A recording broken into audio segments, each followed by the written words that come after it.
Rettig, greetings. Last week, I sent you a bipartisan letter from more than 100 different members asking you to ensure that victims of domestic violence, rather than their abusers, get their stimulus checks.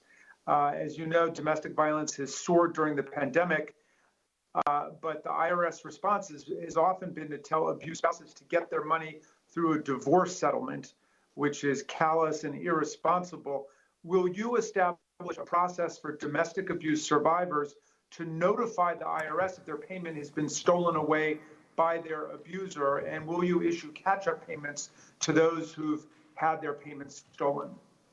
As tax administrator, we do not have the discretion to issue payments other than as provided in the CARES Act.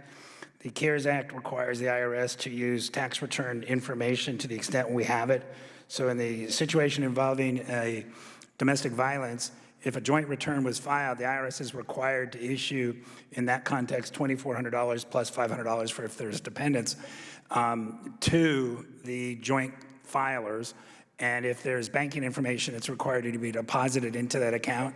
The CARES Act does not provide the Internal Revenue Service with discretion to add an additional, say in this context, $1,200 to the victim of domestic violence. We, as people, are very sympathetic. Excuse me, didn't the IRS Chief Counsel conclude in 2009 that if a stimulus payment is stolen or not received, the IRS can issue a replacement payment?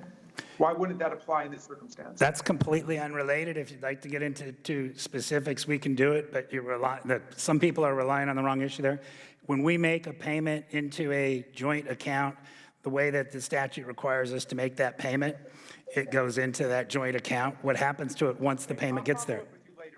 But we can work with you specifically. And I wrote to Secretary Mnuchin on September 9th expressing concern about the president's plan to require federal employees to accept a payroll tax deferral.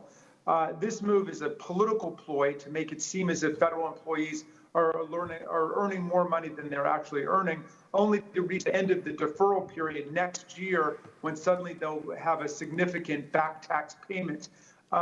During a recent Senate hearing, I was encouraged to hear Secretary Mnuchin agree with my Senator, Chris Van Hollen, that it would be reasonable to give federal employees a choice in this matter. Mr. Rettig, do you agree with Secretary Mnuchin, and will the federal government indeed allow employees to opt out of this tax deferral? If not, why not? The Internal Revenue Service is a bureau of the Department of Treasury, and I report to Secretary Mnuchin.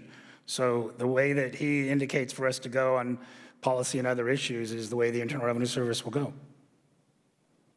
All right. But my constituents have been calling to voice opposition to this plan. Federal employee groups are up in arms about it, and we should not be using federal workers as pawns.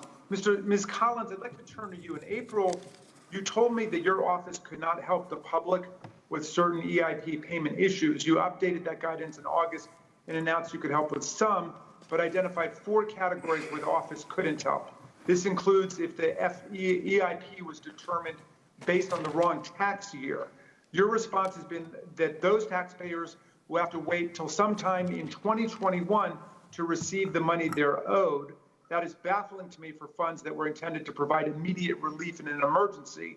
Ms. Collins, why isn't your office advocating for people in that position? We are advocating for those people, but the challenge we have is at the time the payments were issued, the IRS relied on the CARES Act, which said that they had an option to rely on their 2018 return if the 19 return wasn't filed. So the challenge these taxpayers have is the amount when it was issued was correct based on 18, but the 19 return, for example, someone had a child, so now they have a qualifying child, they're entitled to another $500. That would have to be manually processed by someone within the IRS. That's our challenge, is the IRS does not have enough staff to potentially do 3 million individual entries for those individuals. So we are continuing to advocate for those people, but I do understand the problems that the IRS has in working these cases. It's not something that they can automate.